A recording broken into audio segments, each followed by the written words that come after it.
하나님의 은혜로 에덴 동산에서 모든 복락을 누리면서 살고 있던 첫사람 아담과 하와가 하나님께서 그들에게 살게 하실 때에 음명하신 동산의 모든 실과는 네 마음대로 다 먹을 수 있으나 오직 하나 선악과 많은 절대로 먹지 말라. 먹는 날에는 네가 반드시 죽으리라는 단 하나의 음명을 어기고 범죄를 했습니다.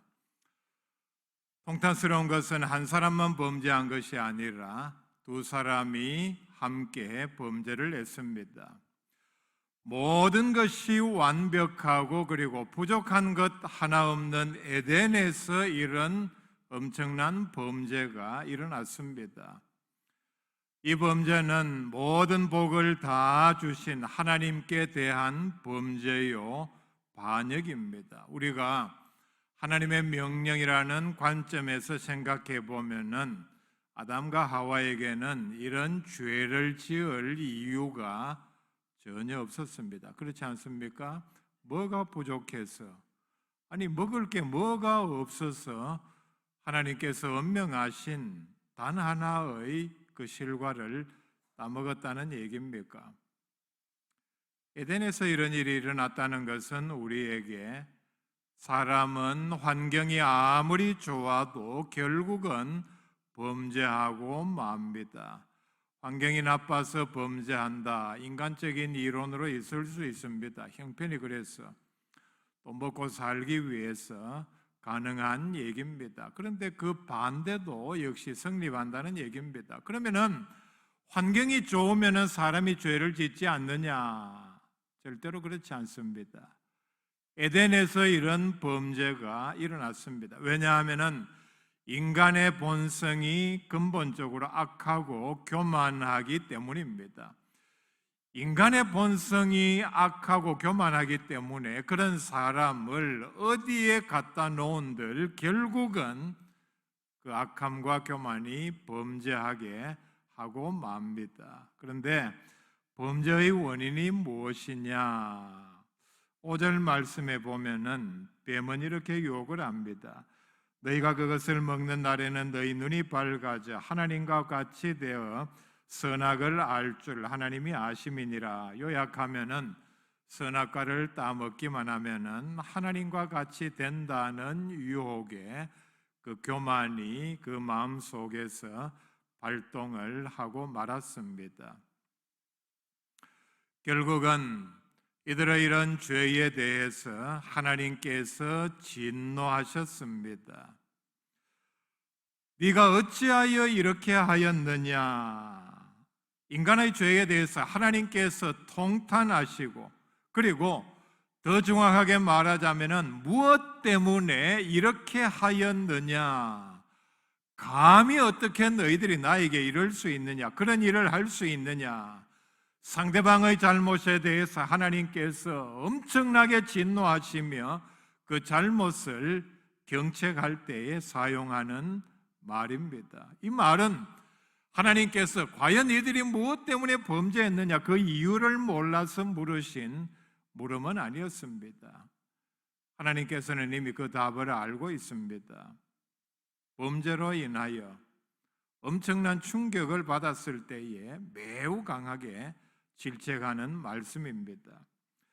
하나님께서 아담과 하와에게 하신 말씀, 네가 어찌하여 이렇게 하였느냐? 바로 오늘 우리에게 하시는 말씀입니다. 우리가 이 음성을 통해서 하나님께서 우리에게 하시는 그 말씀 뜻을 헤아릴 수 있기를 바랍니다. 네가 어찌하여 이렇게 하였느냐? 이 하나님의 질책 가운데는 우리를 향한 몇 가지 뜻이 있습니다. 첫째는 바로 우리의 죄에 대한 슬픔입니다. 사람이 죄를 지으면은 하나님께서 슬퍼합니다. 인간의 죄는 하나님을 슬프게 합니다. 왜냐하면은 하나님은 우리의 아버지이시기 때문입니다. 아담과 하와의 범죄에 대하여 하나님께서는 매우 슬퍼하셨습니다. 왜냐하면은 먹는 날에는 반드시 죽으리라고 했는데 친히 자신의 손으로 만든 인간들이 이제 그 범죄의 결과로 약속대로 죽게 되었으니 하나님의 입장에서는 얼마나 슬프겠습니까? 성경에는 사람들이 범죄할 때마다 하나님께서 슬퍼하셨다 말씀을 합니다. 창세기 6장 6절에 하나님의 이런 반응이 나옵니다. 땅 위에 사람 지으셨음을 한탄하사 마음에 근심하시고. 인간들이 결국 하나님의 뜻과 다르게 범죄하자 하나님은 그들의 범죄 때문에 한탄하고 슬퍼하셨습니다. 그들의 범죄의 결과가 너무나도 끔찍했기 때문입니다. 범죄한 이스라엘을 향하여 에레미야를 통하여 나타난 하나님의 뜻은 에레미야 예가에 보면은 중요한 대목에서 하나님께서 말씀을 시작할 때마다 슬프다 하나님께서 한탄하셨습니다. 이스라엘의 죄로 말미암아 너희들이 고통을 당하고 이제 곧 얼마 있지 않아서 나라가 망할 터인데 그 고통이 얼마나 큰지 아느냐. 에레미야의 이 슬프다는 한탄이 바로 하나님의 이스라엘 백성들을 향한 한탄입니다. 슬프다. 에레미야 13장 17절에 이렇게 말씀을 합니다. 곧 하나님의 음성입니다. 너희가 이를 듣지 아니하면 나의 심령이 너희 교만으로 말미암아 은밀한 곳에서 울 것이며 여호와의 양 떼가 사로잡힘으로 말미암아 눈물을 흘려 통곡하리라. 여러분, 우리를 향한 우리가 범죄했을 때에 하나님의 심정이 어떤지 기억할 수 있기를 바랍니다. 남모르게 숨어서 우리의 죄 때문에 울 것이라, 눈물을 흘리며 통곡할 것이라 말씀을 합니다. 예수님께서 십자가를 지시기 위하여 마지막으로 예루살렘에 오셨을 때에 예수님께서는 누가복음 19장 41절에 성을 보고 우셨다 말씀을 합니다. 왜 우셨습니까? 그 성 안에 있는 예루살렘 거민들의 죄 때문이었습니다. 겉으로 보기에는 세계적인 도시답게 매우 화려하고 웅장하고 그리고 성이 둘러싸고 있기 때문에 어떠한 경우에도 무너지지 아니하고 그들을 지켜줄 것 같고 예루살렘 성 안에는 하나님을 향해서 그들의 죄를 용서하게 하는 제사가 이렇게 매일같이 거룩하게 드려지고 있었지만은 예수님께서 보시기에는 그들의 죄 때문에 죄를 짓고도 회개하지 아니하려고 하는 그들의 고집과 교만 때문에 멸망이 임박했음을 아시고 눈물을 흘리며 우셨습니다. 바로 며칠 뒤에 마태복음 26장 37절 이하에 보면은 예수님께서 그들의 죄를 대속하기 위한 기도를 하실 때에 예수님의 기본 마음은 고민하고 슬퍼하사 예수님의 직접적인 표현은 내가 심히 고민하여 죽게 되었다. 제자들에게 그렇게 말씀을 하셨습니다. 그 이유가 뭡니까? 백성들의 죄를 생각할 때마다 매우 슬퍼하셨다 말씀을 합니다. 왜냐하면 죄로 인한 형벌의 고통이 너무나도 끔찍함을 잘 아셨기 때문입니다. 하나님께서 아담과 하와의 범죄 때문에 슬퍼하신 또 하나의 이유는 인간의 범죄로 말미암아 자신의 독생자를 사람의 몸을 입혀서 이 땅에 보내 십자가에 못 박아야 하는 슬픔과 괴로움을 미리 내다보셨기 때문입니다. 내 죄는 하나님을 슬프게 합니다. 하나님을 통곡하게 합니다. 슬퍼서 눈물 흘리게 합니다. 네가 어찌하여 이렇게 하였느냐? 적어도 우리는 하나님의 우리를 향한 이 한탄을 듣지 않게 해야 합니다. 두 번째, 이 말씀 가운데 나타난 우리를 향한 하나님의 감정은 분노입니다. 아담과 하와는 하나님께서 베풀어 주신 엄청난 복에 대하여 범죄로 배신했습니다. 그러니까 당장에 하나님께서 하신 말씀이 네가 어찌하여 이렇게 하였느냐? 분노의 마음을 나타내 보이셨습니다.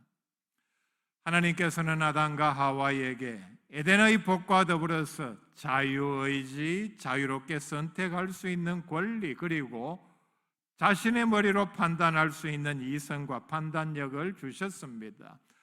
그렇다면 이런 모든 것을 동원해서 잘 생각하고 판단해서 하나님의 명령에 순종해야 하는데, 결국은 어디까지 생각이 미쳤는가 하면은 나도 하나님과 한번 같이 돼 보자는 교만에서 하나님을 반역하고 말았습니다.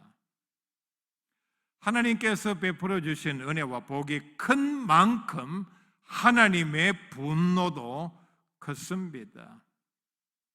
인간이 범죄할 때에 하나님께서는 분노하십니다. 성경 몇 군데 말씀을 읽어드립니다. 출애굽기 4장 14절 말씀에 여호와께서 모세를 향하여 노하여 이르시되, 출애굽기 15장에 보면은 주께서 진노를 바라시니, 하박국 3장 12절에 보면은 주께서 노를 바라사, 인간의 범죄 때문입니다. 하나님의 뜻에 미치지 못하고 하나님을 반역하면은 하나님께서는 그 인간들에 대하여 진노하십니다. 마태복음 22장에 보면 왕의 잔치 비유가 나옵니다. 왕이 자기 아들의 혼인 잔치를 위해서 큰 잔치를 준비하고 종들을 보내서 모든 사람들을 오라고 잔치날에 이렇게 맞추어서 사람들을 보냈습니다. 초청을 했습니다. 그런데 왕의 잔치임에도 불구하고 사람들이 이런저런 핑계를 대면서 바쁘다는 이유로 왕의 잔치에 오지를 않았습니다. 심지어는 오라고 초대하는 종들을 죽이기까지 했습니다. 그러자 왕은 7절 말씀입니다. 임금이 노하여 군대를 보내어 그 살인한 자들을 진멸하고 그 동네를 불사르고 말씀을 합니다. 여기서 말하는 임금은 바로 하나님을 가리킵니다. 하나님의 오라는 초청에 거절하고 오히려 오라고 초청하는 하나님의 사자들을 박해하는 사람들에 대해서 하나님께서는, 왕은 군대를 보내서 살인한 자들을 다 진멸하고 동네까지 다 불살랐다. 하나님께서 왜 진노하셨습니까? 초청을 거절하도 곱게 거절할 일이지 초청하는 종들을 죽이고 하니까 왕이 얼마나 화가 났겠습니까? 하나님의 초청을 거절하면 하나님께서는 진노하십니다. 하나님의 초청이 뭡니까? 예수님 앞으로 와서 구원 얻고 천국 영생 복락을 누리라는 초청의 내용입니다. 대부분의 사람들은 이 초청을 믿지도 아니하고 초청을 거절합니다. 거절하면 거절한 사람들에 대해서는 하나님께서 이렇게 노하시고 진멸하시고 다 불에 태우십니다. 그렇기 때문에 모든 죄 가운데 예수 믿지 않는 죄가 가장 크다. 하나님의 초청을 거절했기 때문입니다. 네가 어찌하여 이렇게 하였느냐? 이 말은 하나님께서 노하신 이유 가운데 하나는 에덴 동산에서 무엇이 부족하여 이렇게 하였느냐는 질책입니다. 에덴 동산은 완벽한 장소입니다. 글자 그대로 낙원입니다. 부족한 것이 하나도 없습니다. 거기에서 영원히 죽지 아니하고 살 수 있는 장소입니다. 하나님께서 분노하신 이유는 먹으면 반드시 죽으리라는 하나님의 엄명을 어기고 먹으면 죽지 않는다, 눈이 밝아져 하나님과 같이 된다는 뱀의 말을 들은 것입니다. 하나님의 입장에서 한번 생각해 보십시다. 여러분, 하나님의 입장에서 아담과 하와가 하나님의 명령을 듣지 아니하고 뱀의 거짓말에 속아 넘어갔다는 것이 도무지 이해할 수 있는 일이겠습니까? 아니, 내 말을 듣지 아니하고 내가 누군데 너에게 모든 좋은 은혜와 복을 다 주었는데 그것도 기껏 모든 짐승 가운데서 어떻게 보면 보기에도 흉측하고 간사해 보이는 그 뱀의 거짓말을 듣느냐, 얼마나 화가 났겠습니까? 하나님의 생명의 말씀, 영원한 복락의 말씀을 뱀의 거짓말을 듣느라 무시하는, 그리고 믿지 않는 엄청난 죄를 저질렀습니다. 사람이 실수할 수도 있고, 그리고 속이는 사람이 워낙 교묘하게 말을 하면 속을 수도 있습니다. 그런데 하와가 뱀의 꾀임에 넘어갔다기보다는 더 정확하게 말하면 하나님의 명령을 무시한 것입니다. 뱀이 던진 먹는 날에는 눈이 밝아져서 하나님과 같이 된다는 미끼를 보자 그 속에 있는, 미끼 속에는 여러분 미끼만 있는 게 아니죠. 미끼 속에는 엄청난 위험이 도사리고 있습니다. 그 속에 반드시 죽으리라는 낚시 바늘은 눈에 보이지가 않았습니다. 미끼에 눈이 머니까 그 말을 듣는 순간에, 하나님과 같이 된다는 순간에 하나님의 운명을 기억했어야 합니다. 반드시 죽는다. 엄청난 위험이 그 속에 있었지만은 나도 하나님과 같이 한번 돼보자는 생각에 완전히 정신이 나갔기 때문에 그 위험성을 생각할 겨를이 없었다는 얘기입니다. 하나님께서는 사람의 행복 그리고 영생을 위하여 우리에게 명령을 하십니다. 하나님께서 우리에게 주시는 모든 명령이 우리의 영생과 행복을 주기 위함입니다. 그런데 사람들은 어떻습니까? 믿지 않는 사람들은 말할 것도 없고, 믿는다는 사람들조차도 자기의 어떤 작은 이익 때문에, 여러분 마태복음 22장에 나오는 왕의 초청을 거절한 사람들의 핑계를 한번 여러분 읽어보세요. 찾아서 몇 가지가 나옵니다.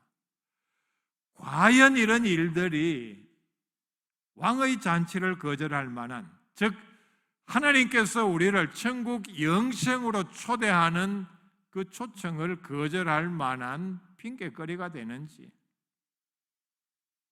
우리가 저지르는 어리석음도 마찬가지입니다. 그런 내용들입니다. 결국은 거기에서 크게 벗어나지를 않습니다.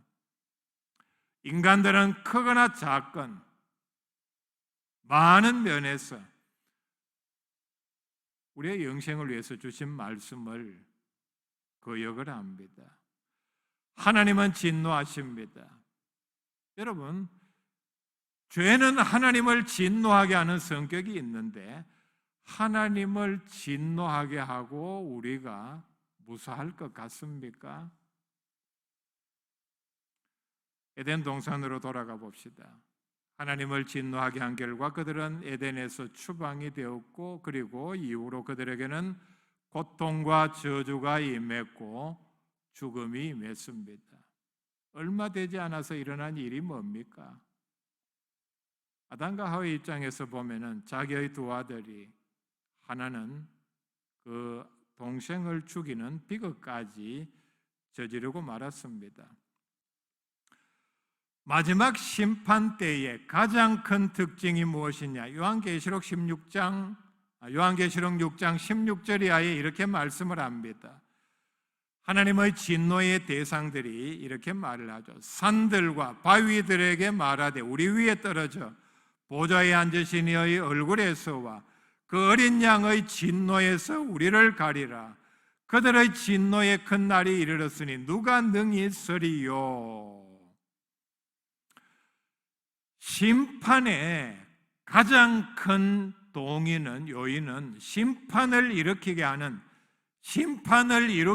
가장 큰 요인은 하나님과 예수님의 진노입니다. 하나님의 명령에 순종하지 아니하고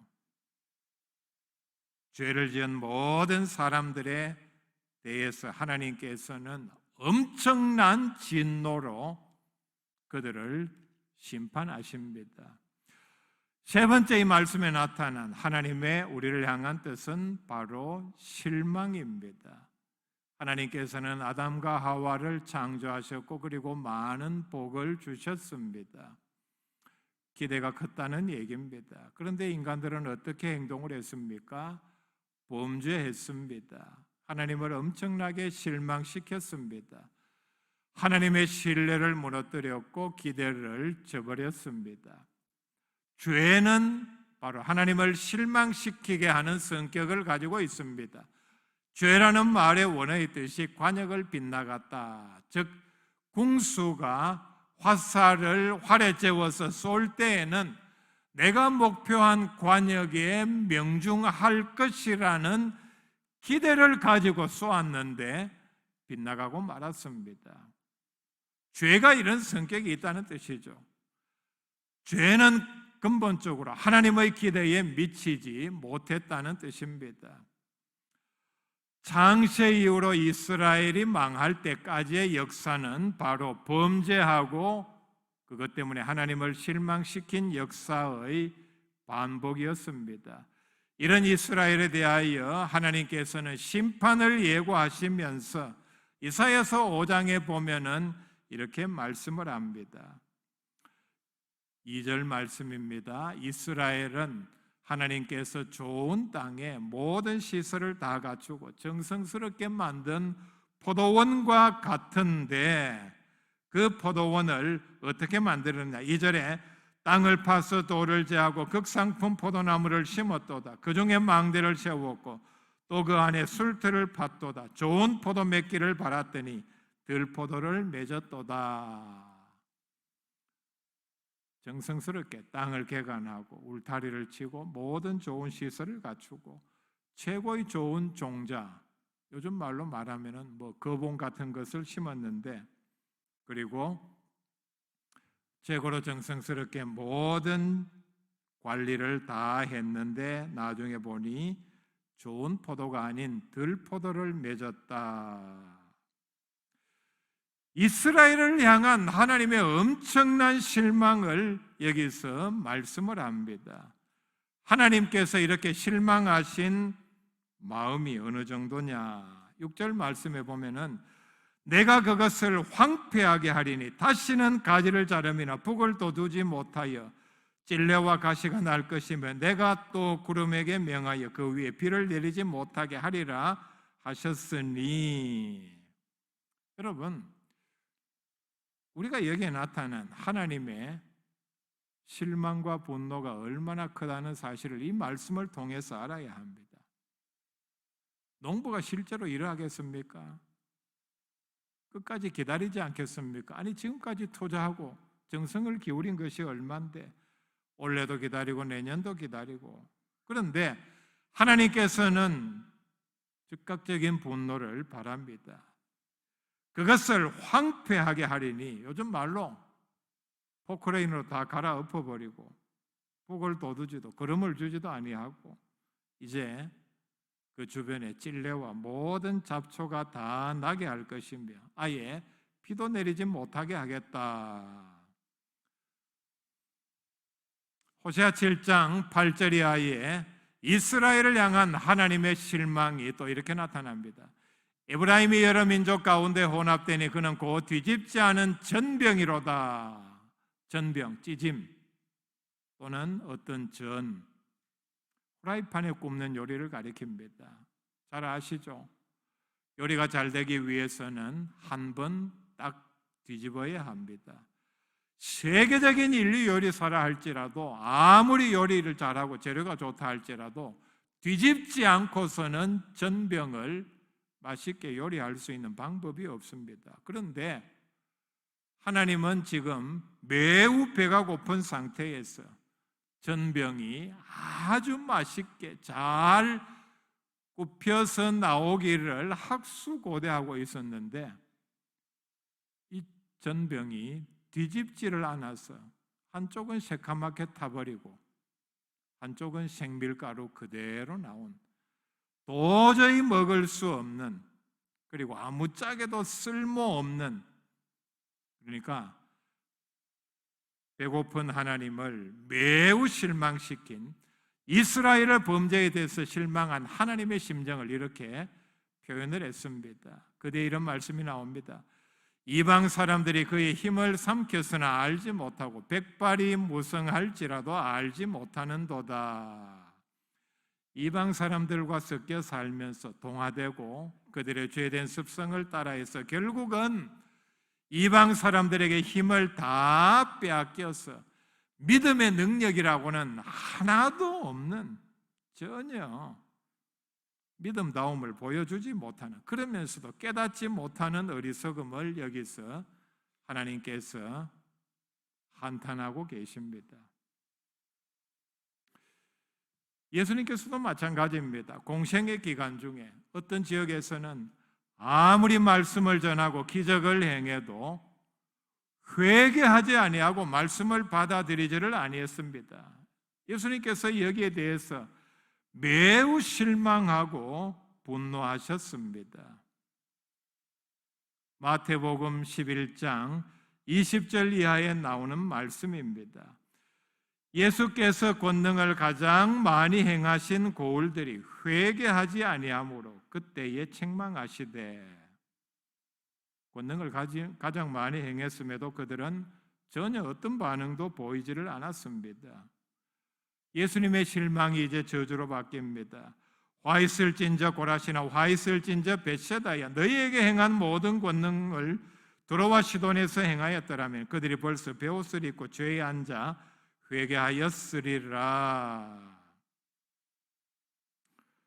뒤에 나오는 가버나움에 대한 실망과 분노 그리고 책망의 말씀도 마찬가지입니다.